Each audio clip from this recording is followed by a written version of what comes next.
Dieu. Vous m'entendez? Bien? Alléluia. Moi aussi, je vous ai bien entendu ce matin. C'était difficile de ne pas vous entendre, n'est-ce pas? Et ce qui compte le plus, c'est que Dieu vous a entendu. Et ça réjouit le cœur de Dieu. Un peuple qui s'assemble, qui se retrouve pour louer, adorer le Seigneur. Alléluia. Et je crois que ce matin, Dieu s'est réjoui. Il a regardé du haut du ciel la ville de Nice, puis s'est rapproché un peu plus de l'église de l'Ariane, et il a vu quelques dizaines de personnes qui étaient là rassemblées, qui chantaient de tout leur cœur, des musiciens qui jouaient de tout leur cœur, et puis il a entendu des gens qui disaient « Merci Seigneur de nous avoir sauvés ». Et dans son cœur, Dieu s'est réjoui, alléluia. C'est vrai? C'est vrai. Allez, je suis là pour partager la parole de Dieu avec vous. Même si, chaque fois que je viens ici, j'ai un peu de nostalgie quand même. Et ça doit être un peu normal, je pense. Je ne pouvais pas m'empêcher de penser que, il y a quelques années maintenant, j'étais là sur cette estrade et au fond, j'avais monsieur et madame Landra qui étaient là. Il y avait André avec son épouse Monique et Sylvain. Il y avait le papy Lopez et la mamie Lopez qui étaient là. Alléluia. Vous vous rappelez, les plus jeunes, n'est-ce pas? Vous vous rappelez de tout cela. Gloire à Dieu, hein? Alléluia. Mais ce qui compte, vous voyez, c'est bien d'avoir un regard sur le passé pour voir tout ce que Dieu a fait. Mais ce qui compte aujourd'hui, et je vais essayer de vous encourager vraiment, c'est maintenant de regarder vers l'avant, vers le futur. Qu'est-ce que Dieu est capable de faire dans le futur? Est-ce que ça vous intéresse, ça? Alléluia. Moi, ça m'intéresse particulièrement. Amen. On va lire un texte pour cela dans l'évangile de Marc au chapitre 2, verset 1er. Évangile de Marc, chapitre 2, verset 1er. Nous lisons ceci: quelques jours après, Jésus revint à Capernaum. On apprit qu'il était à la maison, et il s'assembla un si grand nombre de personnes que l'espace devant la porte ne pouvait plus le contenir. Alléluia. Vous continuez, ça va être comme ça, là. Hein? Eh oui, hein? Eh oui. Il leur annonçait la parole. Des gens vinrent à lui amenant un paralytique porté par 4 hommes. Comme ils ne pouvaient l'aborder à cause de la foule, ils découvrirent le toit de la maison où il était, et ils descendirent par cette ouverture le lit sur lequel le paralytique était couché. Jésus, voyant leur foi, dit au paralytique: « Mon enfant, tes péchés sont pardonnés. » Il y avait là quelques scribes. Il y a toujours des gens qui sont toujours avec des bonnes paroles, vous savez, aimables, qui font vraiment pas du bien en fait. Il y avait là quelques scribes qui étaient assis, qui se disaient au-dedans d'eux: « Comment cet homme parle-t-il ainsi? Il blasphème. Qui peut pardonner les péchés si ce n'est Dieu seul? » Oui, mais nous croyons que Jésus est Dieu, alléluia. Et Jésus peut pardonner les péchés, c'est vrai? Jésus, ayant aussitôt connu par son esprit ce qu'ils pensaient au-dedans d'eux, leur dit: « Pourquoi avez-vous de telles pensées dans vos cœurs? Lequel est le plus aisé de dire au paralytique: « Tes péchés sont pardonnés » ou de dire « Lève-toi, prends ton lit et marche » ?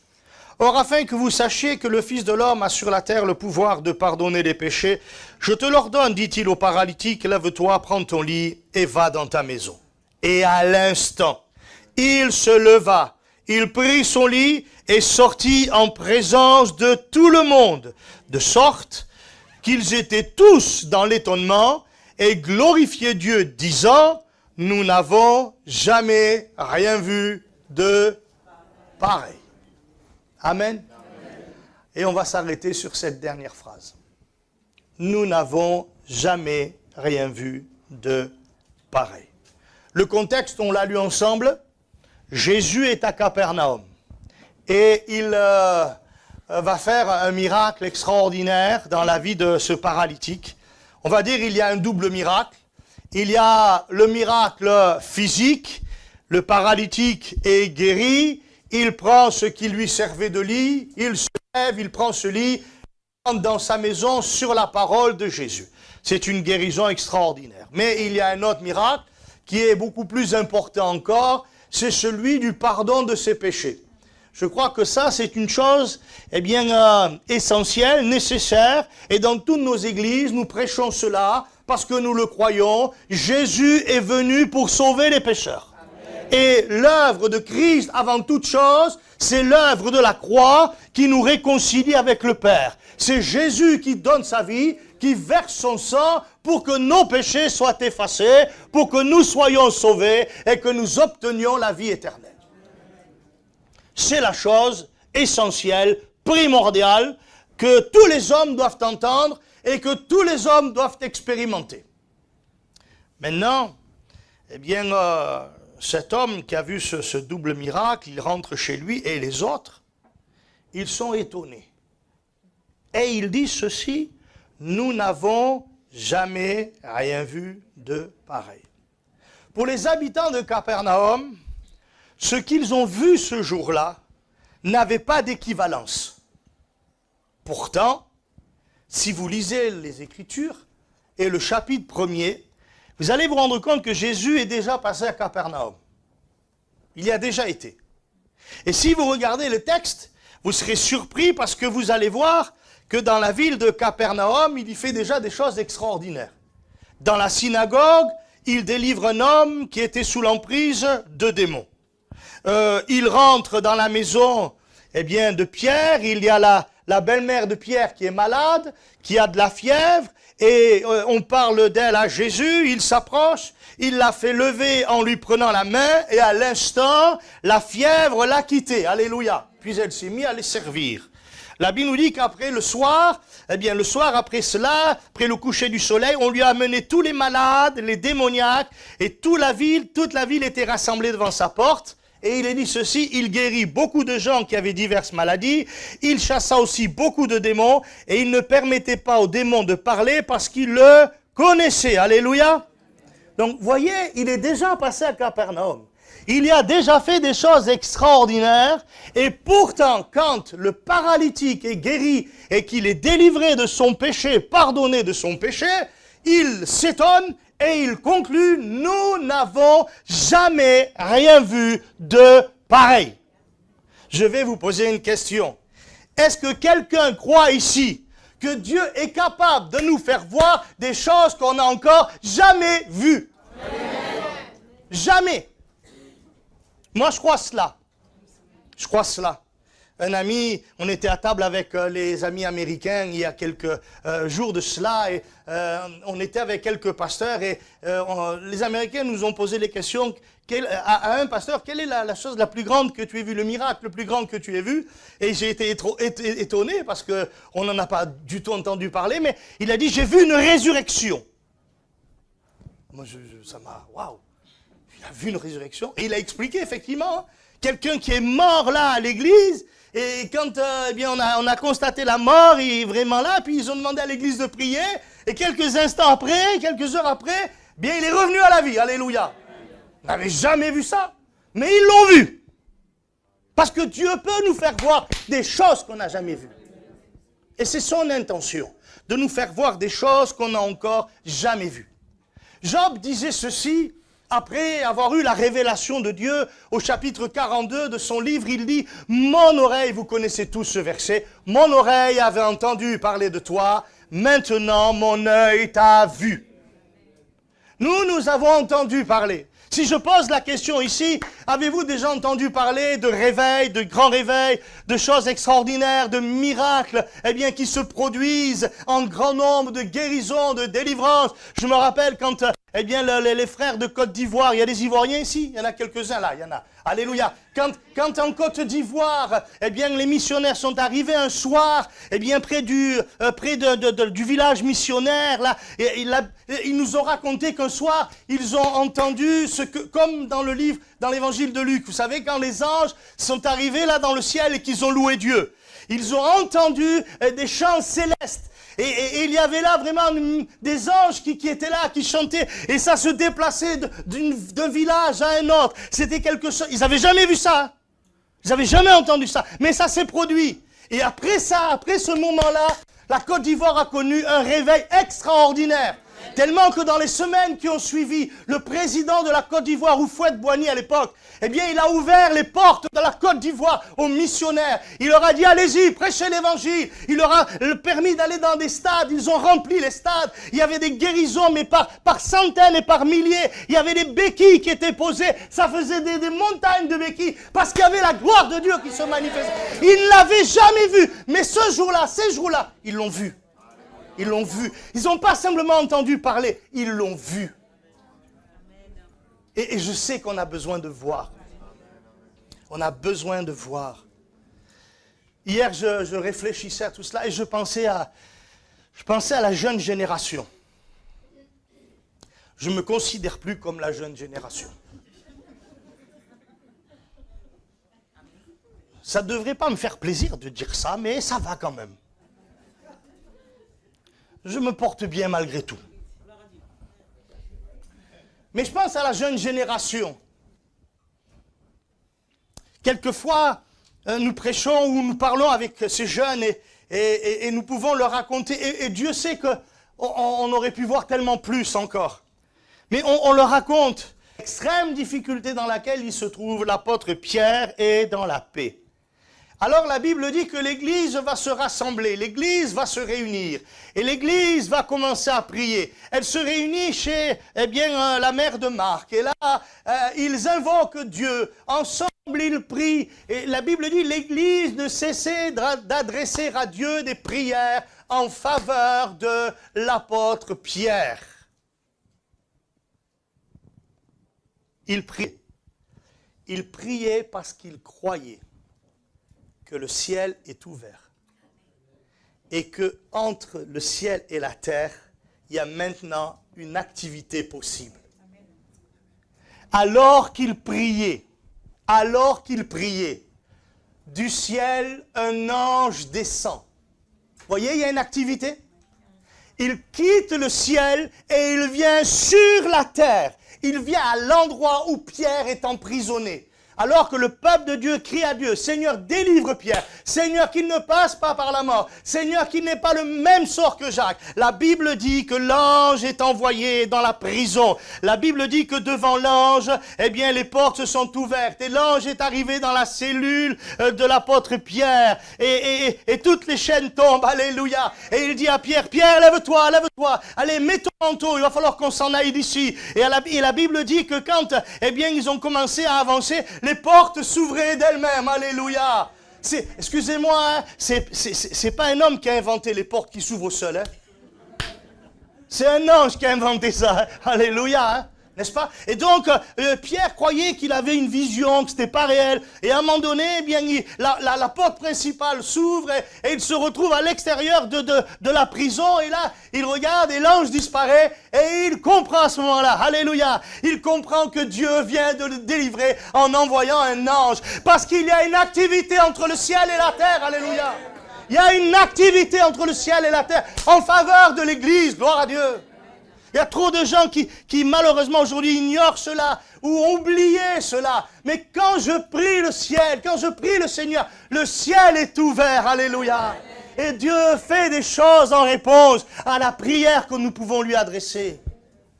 Une activité entre le ciel et la terre. Alléluia. Vous savez, peu de personnes, avant la venue de Jésus, ne pouvaient voir cela. Quelques-uns ont vu. Dans l'Ancien Testament, quelques-uns ont vu.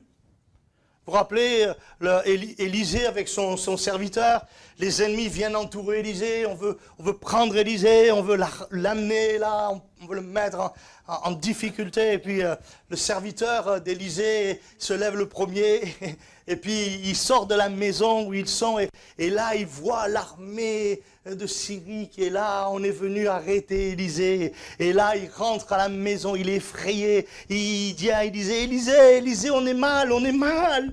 Élisée, dehors, il y a toute l'armée qui nous attend, on va mourir. Élisée, fais quelque chose. Et Élisée, il est sorti tranquille, parce que lui, il croyait ça, il croyait le ciel ouvert et il croyait l'activité entre le ciel et la terre. Et il est sorti, il a vu l'armée de Syrie. Puis il a regardé son serviteur et il a prié, il a dit, Seigneur, ouvre-lui les yeux, il ne voit rien. Et Dieu va ouvrir les yeux de son serviteur, et béni soit Dieu, tout d'un coup, il a vu que avec eux, il y avait une armée bien plus grande et bien plus forte que l'armée adverse. C'est quand il a dû voir cette armée, il s'est dit, oh là, il a vu qu'il y avait une activité entre le ciel et la terre en faveur des enfants de Dieu. Alléluia. Mais peu ont vu cela dans l'Ancien Testament, en fait. Quand on regarde, on s'aperçoit que peu étaient à même de voir cela. Je vous rappelle, les gens disaient, nous n'avons jamais rien vu de pareil. Nous n'avons jamais rien vu de pareil. Un ami pasteur dans un pays étranger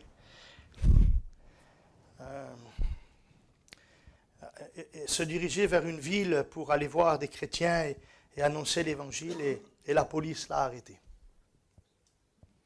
La police l'a amené bien dans le commissariat et il a été roué de coups. Plein de ces os-là qui font la cage thoracique là, ont été cassés. Il souffrait atrocement. Il est rentré chez lui, il n'a même pas voulu dire à sa femme ce qui lui est arrivé. Il a dit, c'est rien, c'est pas grave. Voilà. Puis il s'est remis. Et quelque temps après, il s'est dit, il faut que je retourne voir les chrétiens là-bas. Alors il retourne. Il prend sa moto, il repart. Et il arrive près de la ville, à l'entrée de la ville. Et à l'entrée de la ville, il y a les policiers qui sont là, et c'est les mêmes qui l'avaient arrêté. Et là, il s'est dit, oh là là, je suis mal. Hein. La police l'arrête. Elle le regarde, pose 2 petites questions, et lui dit, allez-y. Il n'en revient pas. Il dit, ça alors, ils m'ont rien fait, ils m'ont rien dit, ils m'ont laissé passer. Alors il a été voir les chrétiens de la ville, il a prêché la parole de Dieu, et puis il repart. Et à la sortie donc de la ville, il rencontre à nouveau ses policiers. Et les policiers l'arrêtent. Monsieur, arrêtez-vous. Il s'est dit, oh, là peut-être qu'ils vont me ramener au commissariat. Hein. Et puis il dit, monsieur, il faut qu'on vous pose une question, et vous avez intérêt à nous répondre. Oh, il est étonné, il dit, oui, on veut savoir, il est où le monsieur qui avait derrière vous tout à l'heure quand vous êtes arrivé là? Alors il dit, mais il n'y avait personne avec moi. Non, arrêtez de nous raconter des blagues. Il y avait quelqu'un avec vous derrière, et c'est à cause de cette personne-là qu'on vous a dit, allez-y. Hein. Et là, il a compris. Il y a une activité entre le ciel et la terre en notre faveur. Et certainement qu'un ange était là pour qu'il passe tranquillement. Alléluia. Il y a une vraie activité, gloire à Dieu. Vous verrez désormais le ciel ouvert et les anges de Dieu monter et descendre sur le Fils de l'homme par l'intermédiaire de Jésus. Gloire à Dieu. Et il y a l'Esprit que Dieu a envoyé, que Dieu soit béni. Amen.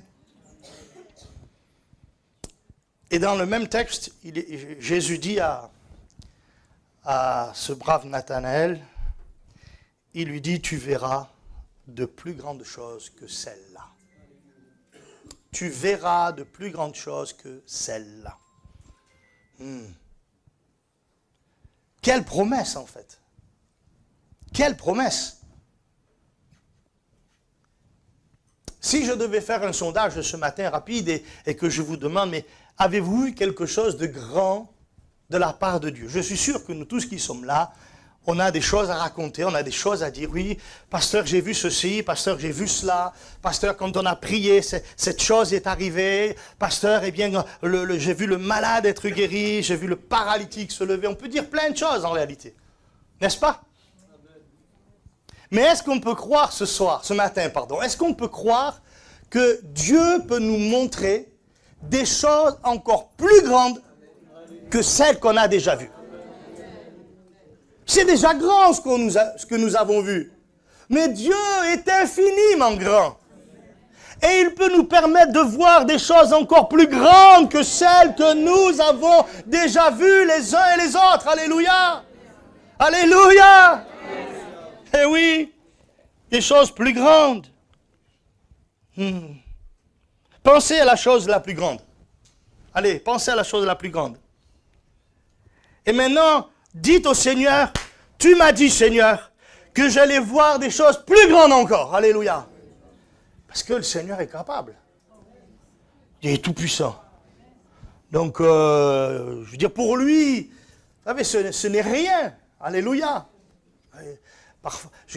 Parfois, je regarde les textes de l'Écriture, moi je suis bouleversé, étonné, quand par exemple Josué est en pleine bataille, et la bataille elle dure, mais il faut remporter une victoire totale, et il se rend compte que le soir arrive, que voilà, ça va être compliqué, et il fait une chose, il dit, soleil, arrête-toi sur la vallée d'Ajalon.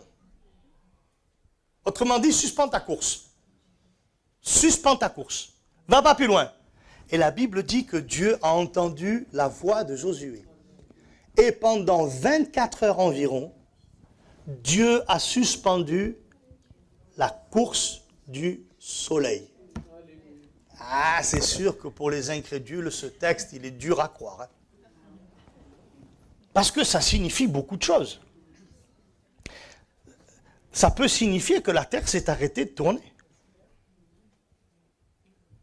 Sauf que si la terre, elle s'arrête de tourner un seul instant, c'est le chaos total. C'est la destruction. Mais ce jour-là, Dieu a fait en sorte que le soleil arrête sa course. Et pendant 24 heures, le soleil a arrêté sa course. Il s'est passé quelque chose de tellement grand, tellement glorieux, qu'on n'arrive même pas à imaginer ce qui s'est en réalité passé ce jour-là. Parce que Dieu peut tout faire.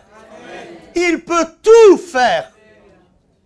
Rien n'est impossible à Dieu. Tout est possible à Dieu. Et la Bible dit, tout est possible à celui qui croit. Alléluia. Tout est possible à celui qui croit. Alors je vais lire avec vous un texte sur la foi que vous connaissez tous bien. Dans Jean chapitre 11, verset 40, voilà ce que la Bible dit. Je vous laisse trouver et je le lis avec vous.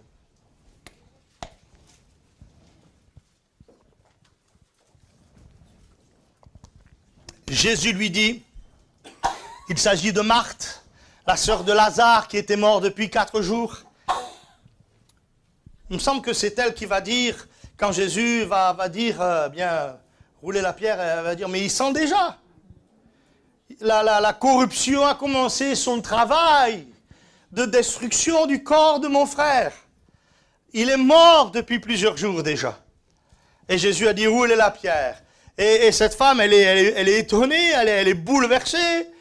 Et voilà que, eh bien, le Seigneur lui dit, écoute, Marthe, ne t'ai-je pas dit que si tu crois, tu verras la gloire de Dieu. Ne t'ai-je pas dit que si tu crois, tu verras. Tu verras. Tu vas expérimenter la gloire de Dieu. Tu vas la vivre. Et c'est certainement la chose la plus importante. Parce que savoir une chose et la vivre, c'est 2 choses différentes.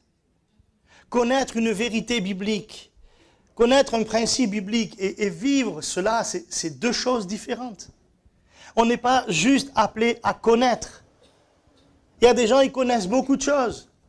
Je me rappelle d'un pasteur, il était dans une église, c'était un pasteur évangéliste, et il dormait chez un couple là, et le monsieur qui l'avait recueilli à la maison, il connaissait beaucoup de choses, et il connaissait l'hébreu, il connaissait le grec et tout ça, et aller parler à un évangéliste du grec, de l'hébreu, ça ne veut pas dire grand-chose pour lui en fait, n'est-ce pas? Sauf s'il est penché. Son ministère n'est pas là. Et donc, le frère, il a écouté, il ne comprenait pas forcément tout ce que l'autre lui disait, mais il a écouté. Puis il y a eu une réunion un soir, dans l'église, là, et l'évangéliste a prêché, et puis à la fin, il a prié pour les malades, et là, ils ont vu des guérisons instantanées. Ils ont vu des choses se passer, des gens arrivaient malades, ils repartaient guéris complètement. Il y a vraiment eu un temps de bénédiction, c'était extraordinaire. Et après la réunion, il est donc rentré pour aller bien se reposer, pour dormir, passer la nuit chez ce couple-là. Et quand il est arrivé, il a parlé au monsieur, il a dit, vous savez monsieur, je ne connais pas l'hébreu, je ne connais pas le grec, mais je connais Jésus. Amen. Et je sais ce qu'il est capable de faire, alléluia. C'est la chose la plus importante en fait. C'est la chose essentielle en réalité. Savoir que le Seigneur veut nous montrer sa gloire. Ici, il s'agit d'une résurrection. D'une résurrection. Dans le texte qu'on a lu en tout premier, quand ils ont amené le paralytique devant Jésus, il y a cette précision, Jésus voyant leur foi. Jésus voyant leur foi. Jésus a vu la foi. Et je crois que c'est là la clé vraiment pour l'intervention de notre Dieu. La foi. La foi.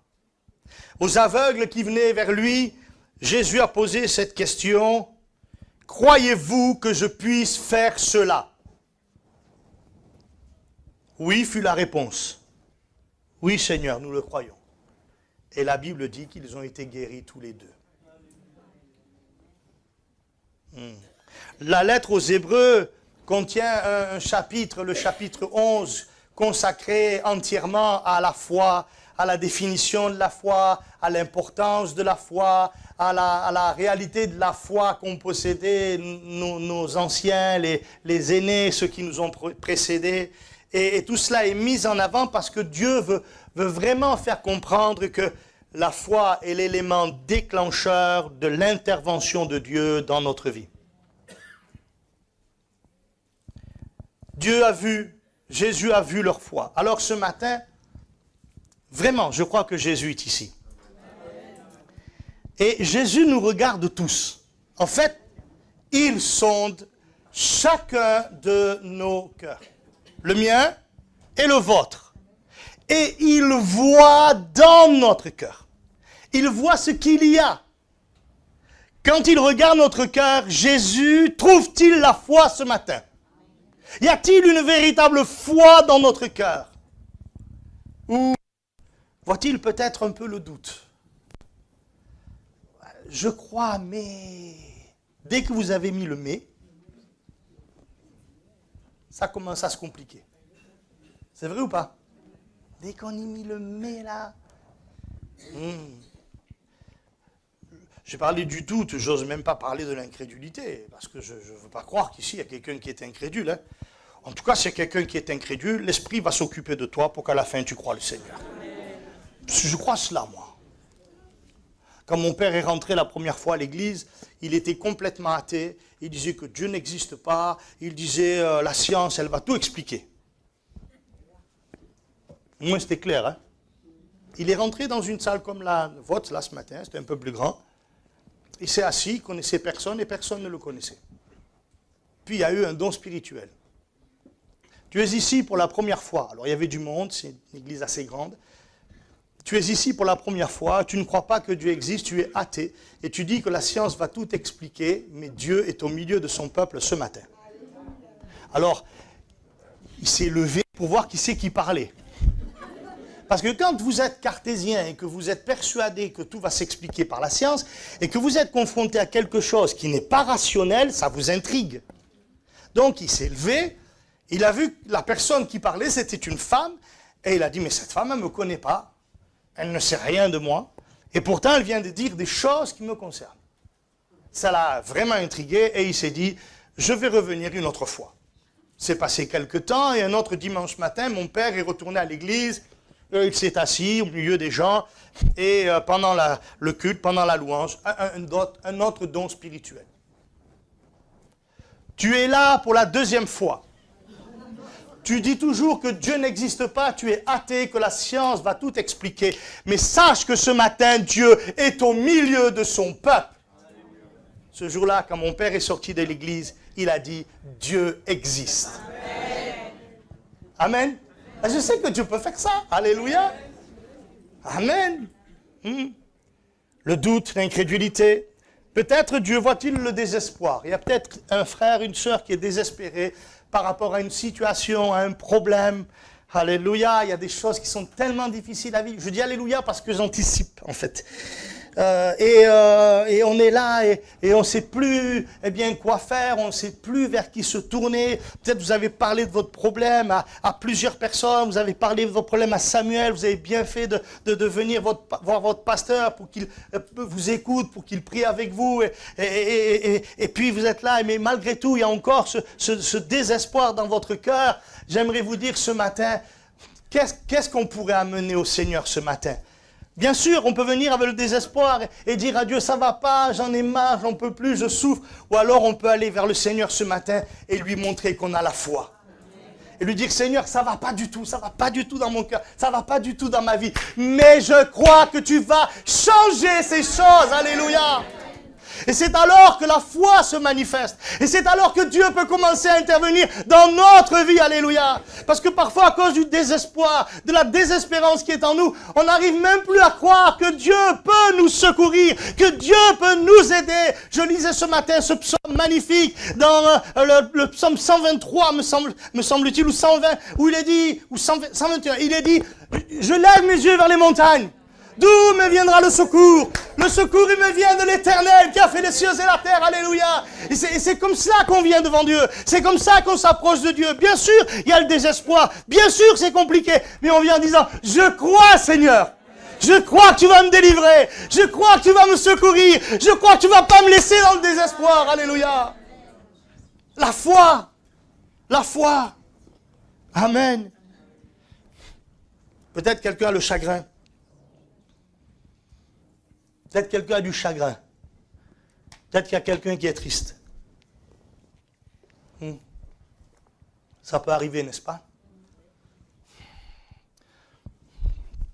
Quelque chose nous a profondément heurté, brisé, bouleversé. Et il y a de la peine, il y a du chagrin, il y a des pleurs. Vous savez ce que dit l'Écriture?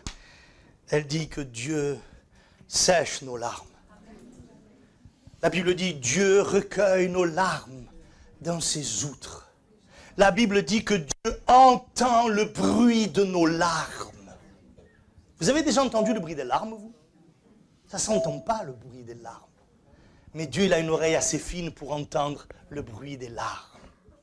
Et non seulement il entend le bruit des larmes, mais béni soit Dieu. Quand le juste crie, l'Éternel entend. Il le délivre de toutes ses détresses. Alléluia. Quand le juste crie, il peut changer le chagrin en allégresse. Amen. Il peut te rendre tellement heureux, le Seigneur. Tellement joyeux, joyeuse. Vous savez, les gens, ils sont pas habitués à voir des gens heureux. Vous savez ça? Je vous assure, hein, un jour, je suis allé faire l'essence à l'entrée de l'autoroute à Nice-Nord, là. Et c'était un jour, il ne faisait pas beau, c'est gris, maussade, il pleuvait un petit peu. Et donc j'arrive et je fais le plein là, et puis je vais à la caisse pour payer. Et bonjour monsieur, il me dit bonjour monsieur, je dis bonjour. Et puis il est en train de m'encaisser, il me dit ça va monsieur? Et puis je lui dis monsieur, ça va super bien. Alléluia. Là il me regarde. J'étais un extraterrestre. Il m'a dit mais vous savez monsieur, personne ne me dit ça. Personne ne me répond comme ça. C'est la première fois que j'entends quelqu'un me dire, oui, ça va super bien, quoi. Les gens sont là, ils se plaignent, ils sont malheureux. Vous voyez, ils n'ont pas envie de dire que ça va, ils ont envie de dire le contraire. Et la politique, et ceci, et cela, il n'y a rien qui va. Alors il dit, non, ça ne va pas. Et moi, je lui dis, monsieur, ça va super bien. Il me dit, mais comment vous pouvez me dire ça? Et je lui ai expliqué pourquoi ça allait bien. Parce que Jésus, c'est mon sauveur. Alléluia. Alléluia. Ouais. Peut-être quelqu'un dans la résignation. Tu es résigné. Tu as accepté que ta situation ne changera jamais. Et celui qui t'a fait accepter ça, c'est le diable. Je ne sais pas par quel moyen, par quel stratagème, il est parvenu à te résigner, à te faire croire que jamais ça ne changera. Et pourtant, avec Dieu, tout peut changer. Alléluia. Je l'ai appris très tôt dans ma vie avec le Seigneur. Parce que j'avais un cousin, dans ma famille, au bout de 2 ans, on était 20 à peu près convertis qui louaient Dieu. En 2 ans. Je vous dire ce que le Seigneur a fait. Mais, j'avais un cousin Lui, franchement, alors là, il vivait la débauche. Et un jour, un ami commun de mon cousin et de moi, qui s'était converti, me dit, tu as des nouvelles du cousin tel, là? Je dis, ouais. Et je lui dis cette parole, bien malheureuse. Je lui dis, tu sais, s'il y en a un qui se convertit dans ma famille, lui, ça sera le dernier. Vous savez que Dieu il a entendu ce que j'ai dit? Un mois après, le même personnage me pose la même question. On est dans l'église tous les deux, je suis dans l'église, il rentre, et il vient me voir, et puis il me pose la même question. Pourquoi? Il me pose la même question. Il me dit, alors, des nouvelles de ton cousin, tu en as un peu? Et je dis, écoute, c'est pas difficile. Si tu attends 5 minutes, mon cousin, il va arriver, il va rentrer dans l'église. 5 minutes après, mon cousin rentrait dans l'église. Qu'est-ce qui s'est passé entre-temps? Ben, Dieu l'a permis que j'aille le voir avec un chrétien. Et pendant toute une soirée, on lui a parlé du Seigneur. Et on lui a parlé de la guérison divine. Alors, on a fait quelque chose, bon, c'est un peu... parce que c'était un combat âpre, dur. Il ne voulait rien entendre, c'était très compliqué. Et avec le frère, là, on disait, ah, je vais aux toilettes, ou je vais à la salle de bain. Et dans les toilettes, à la salle de bain, on allait prier, en fait. Seigneur, il est dur, fais quelque chose, c'est pas possible. Pendant que l'autre, il est en train de lui parler, parle à son cœur. Et on a insisté sur la guérison divine, je ne savais pas qu'il était malade. Dans la nuit, il a rêvé que le Seigneur le guérissait, qu'il se levait le matin, qu'il était guéri. Quand il s'est levé le matin, il était guéri. Alléluia. Eh bien, la semaine d'après, il était avec nous à l'église, gloire à Dieu. Et à ce moment-là, Dieu m'a appris une chose. Il m'a dit, plus jamais tu ne diras que je ne suis pas capable d'amener quelqu'un à la foi. Ça, c'est mon œuvre à moi. Je peux tout faire. Amen. J'aurais pu être résigné, mais il m'a dit non, plus jamais. Plus jamais. Amen. Je prends encore 5 minutes. Vous avez encore 5 minutes? C'est un peu long, hein? Ma femme, elle va me gronder. Je prierai pour elle d'abord. Et pour moi aussi. Hein? Le livre d'Agée, chapitre 2, verset 3. Ah, j'ai le sentiment que ça va certainement vous parler. Quel est parmi vous le survivant qui a vu cette maison dans sa gloire première? Et comment la voyez-vous maintenant? Telle qu'elle est, ne paraît-elle pas comme rien à vos yeux? Maintenant, fortifie-toi, Zorobabel, dit l'Éternel. Fortifie-toi, Josué, fils de Jotsadak, souverain sacrificateur. Fortifie-toi, peuple entier du pays, dit l'Éternel, et travaillez, car je suis avec vous, dit l'Éternel. Je reste fidèle à l'alliance que j'ai faite avec vous quand vous sortîtes de l'Égypte. Et mon esprit est au milieu de vous, ne craignez pas. Car ainsi par l'Éternel des armées, encore un peu de temps, et j'ébranlerai les cieux et la terre, la mer et le sec. J'ébranlerai toutes les nations, les trésors de toutes les nations viendront, et je remplirai de gloire cette maison, dit l'Éternel des armées. L'argent est à moi, l'or est à moi, dit l'Éternel des armées. La gloire de cette dernière maison sera plus grande que celle de la première, dit l'Éternel des armées. Et c'est dans ce lieu que je donnerai la paix, dit l'Éternel des armées. Alléluia. Oh, merci Seigneur. Qui a vu et quel est parmi vous le survivant qui a vu cette maison dans sa gloire première? Le temple avait été construit, la gloire de Dieu s'y était manifestée. Et, entre guillemets, c'était un peu quand même la fierté de ce peuple d'Israël. Ils étaient tellement heureux de savoir que la gloire de Dieu se manifestait dans ce temple. Et puis le temple, pour X raisons, a été détruit. Il n'en restait plus grand-chose. Et il fallait maintenant le reconstruire.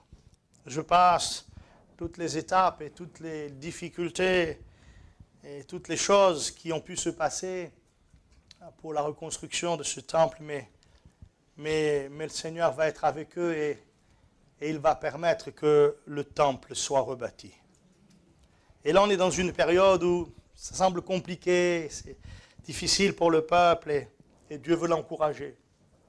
Et il va l'encourager puissamment en fait. Puissamment. Qui a vu cette maison dans sa première gloire? Qui a vu? Si je fais un simple parallèle entre le livre des Actes et ce que nous vivons aujourd'hui, on peut se poser la question, mais Seigneur, la première église là, elle a vécu des choses extraordinaires. Elle a vu des choses extraordinaires. Et elle a connu aussi, excusez quand même parce que c'est bien d'en parler, elle a connu aussi la souffrance. Elle a connu l'adversité, vraiment. Mais elle a vu la main de Dieu. Elle a vu la puissance de Dieu agir, elle a vu la grâce de Dieu tellement qu'on disait à l'époque de cette église-là, on disait, ces hommes qui ont bouleversé le monde, ils ont bouleversé le monde avec l'évangile. Ça a été extraordinaire. Jérusalem, une prédication, 3000 personnes se convertissent. 3000 personnes se convertissent. Une prédication, dites. C'est extraordinaire, n'est-ce pas? Quelque temps plus tard, ils sont 5000 maintenant convertis à Jérusalem. Au plus ça va, la Bible dit qu'il y a beaucoup de sacrificateurs qui commencent à avoir la foi. Ça bouleverse véritablement la ville de Jérusalem tellement qu'à un moment donné, le diable, il n'en peut plus. Et il dit, on va leur faire un petit coup de persécution, ça va peut-être les arrêter. Il leur met un coup de persécution et au lieu d'arrêter l'église, c'est l'inverse qui se passe. Alléluia. Les chrétiens partent, quittent Jérusalem, partout où ils arrivent, ils annoncent la parole de Dieu. Alléluia. Et là, il y a des églises qui s'ouvre et l'œuvre de Dieu, elle explose, elle grandit. Alléluia, la première maison, le premier temple, alléluia, la première église, c'était glorieux. Paul arrive, eh bien, à Éphèse, que Dieu soit béni. Il y a 12 chrétiens qui sont là. Ils ont que le message, eh bien, de Jean-Baptiste. Ils n'ont pas l'intégralité de l'évangile. Alors, Paul leur prêche l'intégralité de l'évangile. Et puis, après avoir prêché et les avoir amenés au baptême au nom de Jésus, la Bible nous dit, il prie pour eux en leur imposant les mains et ils reçoivent le baptême du Saint-Esprit. Ils sont environ 12, à peine 12. Éphèse est une grande ville, des milliers de personnes habitent à Éphèse. Et puis la Bible dit que Paul va maintenant prêcher l'évangile dans l'école d'un nommé Tyrannus. Ça va durer 2 ans. Et pendant 2 ans, c'est, je dirais, en termes de résultats, eh bien dans le ministère de Paul, certainement un pic dans sa vie. Pendant 2 ans, la Bible dit, il y a des miracles extraordinaires qui se font par les mains de Paul. On vient de toute l'Asie mineure, vous entendez?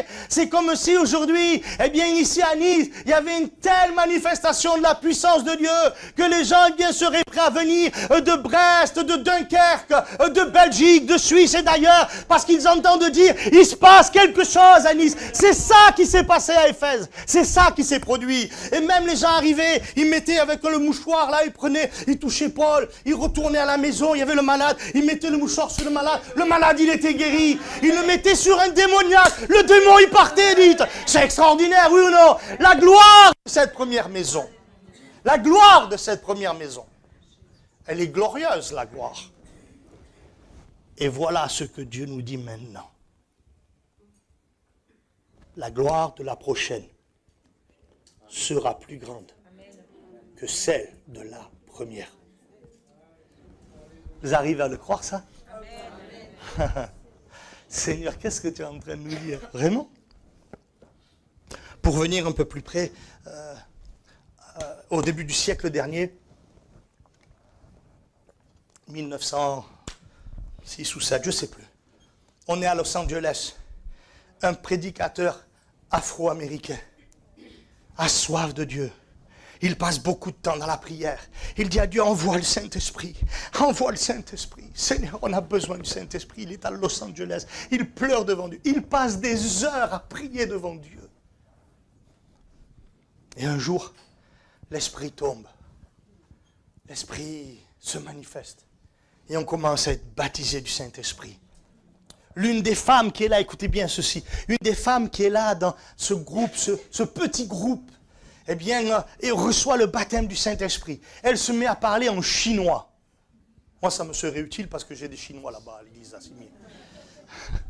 Et voilà que pendant 3 jours environ, elle va pas s'arrêter de parler en chinois.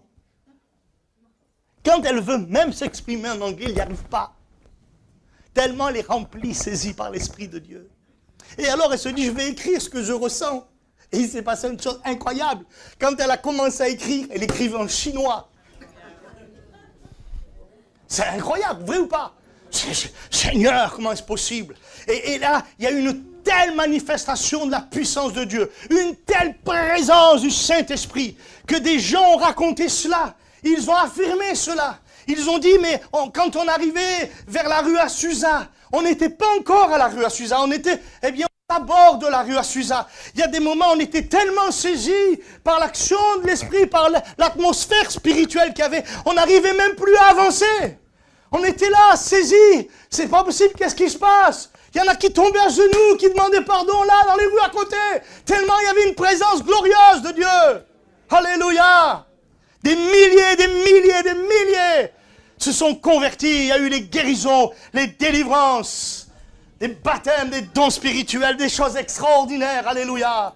La gloire de cette maison. La gloire de cette maison. Et Dieu nous dit, la prochaine,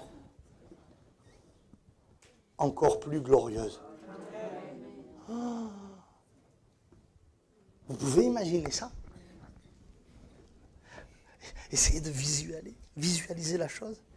Imaginez que ici, là, si vous êtes encore là pour un peu de temps, mais imaginez que Dieu agisse et que le dimanche matin, là, Sam, il est embêté parce qu'il y a la queue, là. C'est autour du pâté de maison, là. Ils attendent pour rentrer. Viens. À Cuba. Je finis avec ça. À Cuba. Voilà ce que le président de l'Assemblée de Dieu nous a dit. Cuba, ce n'est pas un terrain facile. Hein. Communisme, l'État est opposé à l'Évangile, persécute les chrétiens. Ce n'est pas facile. Hein. Et à un moment donné, il y a eu des choses difficiles pour l'Église. Vraiment difficiles. Et la petite église qui était là, les petites églises qui étaient là, ça suffit, il y en a marre. Il y en a marre. Quelques pasteurs se sont dit, on ne va pas continuer comme ça. Alors ils ont décidé de prier sérieusement. Et ils ont crié à Dieu de tout leur cœur. Peu de gens venaient. C'était très compliqué. Et voilà ce que nous a dit le président des Assemblées de Dieu. Après ce temps de prière, où le peuple de Dieu qui était insignifiant, qui ressemblait à presque rien, après qu'il ait crié à Dieu dans les larmes, Dieu a commencé à répondre. Et en quelque temps, en peu de temps, voilà ce que nous a dit le président des Assemblées de Dieu de Cuba. Dans les églises, les gens venaient le matin très tôt parce qu'il y avait la queue pour entrer à l'église. Ils ne comprenaient pas. Ils disaient, mais comment ça se fait? Mais d'où ils viennent? Comment ils arrivent là? Les gens faisaient la queue, alléluia. Il fallait prendre son ticket pour entrer dans l'église. Vous entendez ça, mes amis? C'était comme quand quelqu'un va à un festival, va avoir un concert, vous avez des milliers de gens qui sont là, qui arrivent. Et bien là, c'était la même chose, des milliers de gens venaient pour entendre la parole de Dieu, pour recevoir la grâce de Dieu dans leur vie, alléluia. Et là maintenant, je vous regarde droit dans les yeux à tous. Est-ce que Dieu peut faire ça en France? Amen. Évidemment, il y a des gens qui vous diront, mais non, mais c'est pas possible, mais non, mais arrêtez de croire et de penser de telles choses. Ben oui, tant qu'on est dans cet esprit-là, il ne se passera rien. Mais si on commence ensemble à crier à Dieu, parce qu'on croit que Dieu est capable d'opérer le plus grand réveil dans l'histoire de la France, on peut le voir, le réveil se manifester, alléluia. Voit-il la foi dans mon cœur? Est-ce que je crois que Dieu sera capable de m'étonner dans ce domaine-là, alléluia? Et voir de nombreuses âmes venir à l'évangile, alléluia. Je crois que Dieu est capable de nous donner ces choses. J'ai entendu un prédicateur, ça m'a donné l'idée du message hier. J'ai entendu un prédicateur qui disait ceci: du jamais vu peut être vu. Vous avez entendu? Du jamais vu peut être vu. Nous n'avons jamais rien vu de pareil. Je laisse ça sous votre cœur. Que Dieu vous bénisse. Alléluia.